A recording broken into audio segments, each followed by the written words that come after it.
Oke, bismillahirrahmanirrahim. Assalamualaikum warahmatullahi wabarakatuh. Alhamdulillah rabbil alamin. Hamdan wa syukran lillah rabbi syrah li sadri wa yassir li amri wa hlul 'uqdatam min lisani yafqahu qawli amma ba'du. Kali ini saya akan membahas mengenai aspek hukum ya, aspek hukum, dan ini adalah salah satu juga dari sistematika evaluasi proyek. Jadi ini salah satu juga yang harus kita uji kelayakannya mengenai aspek hukumnya. Baik, kita mulai saja untuk mengenai aspek hukum ini. Oke, untuk aspek hukum ini menurut Priam Stanto, jadi pengertiannya adalah penelitian mengenai keabsahan, kesempurnaan, dan keaslian dokumen-dokumen yang diperlukan untuk mendirikan sebuah usaha. Jadi hal ini menyangkut semua legalitas ya, jadi semua legalitas di rencana bisnis ya, yang mungkin akan kita laksanakan.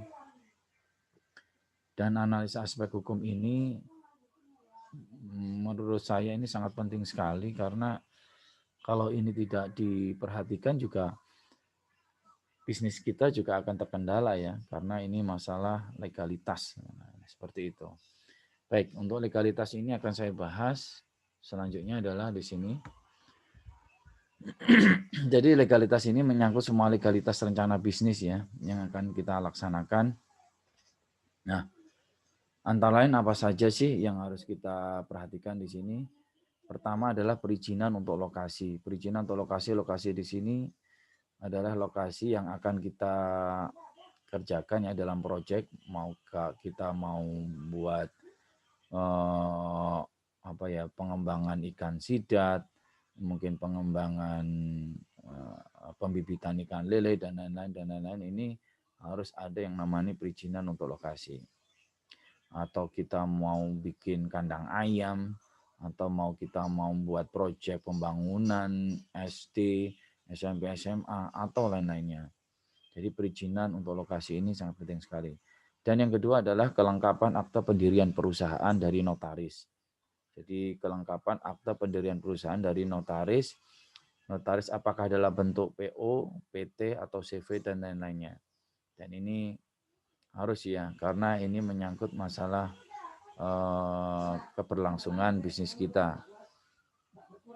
Jadi yang ketiga adalah pengurusan nomor pokok wajib pajak atau NPWP.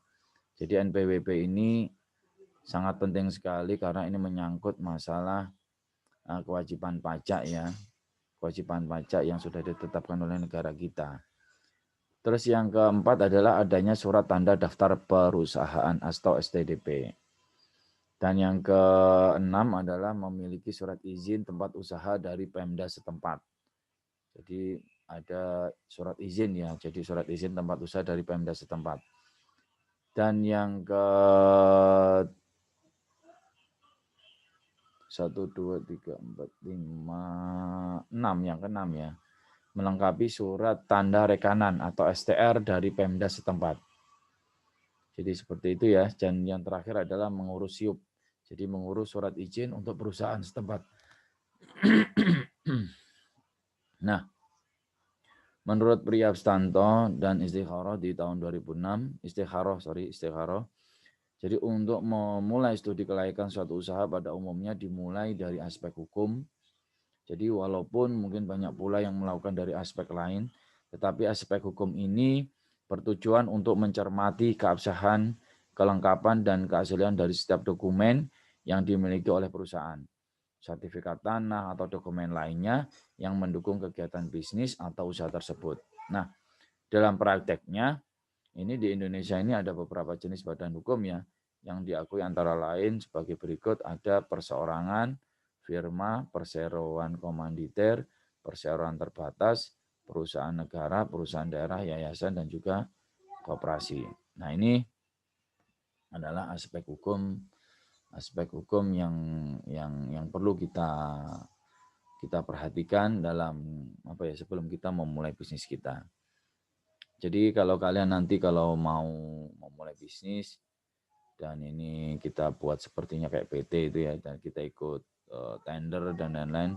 Nah, biasanya harus melampirkan legalitas. Dan legalitas ini penting sekali karena kalau kita tidak mempunyai legalitas juga tidak bisa mengikuti tender atau proyek-proyek yang besar, sehingga kita hanya mencari proyek-proyek yang kecil saja mungkin kalau kita terhambat dengan legalitas. Jadi seperti itu ya. Jadi legalitas ini perlu saya garis bawahi adalah sangat penting sebelum kita memulai bisnis kita ya, karena ini melandasi semuanya. Kalau tidak ya tidak akan jalan bisnis kalian. Baik, terima kasih atas perhatiannya. Dan ini adalah aspek hukum dari sistematika evaluasi proyek. Semoga ini bermanfaat bagi kalian. Wallahu muwaffiq ila aqwamit thoriq. Wassalamualaikum warahmatullahi wabarakatuh. Kurang lebihnya saya mohon maaf.